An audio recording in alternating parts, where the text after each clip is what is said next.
Ay, bakit nga ba ako nasa Canada? So, ang araw po ngayon is June 6 at 9:30 na po ng gabi, pero maliwanag pa din.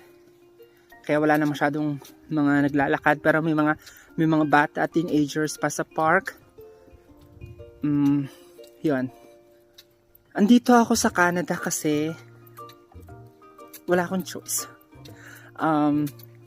Tinulak na ako ng pagkakataon na pulutin natin to, sayang to.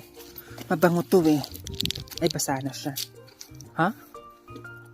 Mababasura sa Canada. Pero pangarap ko yun.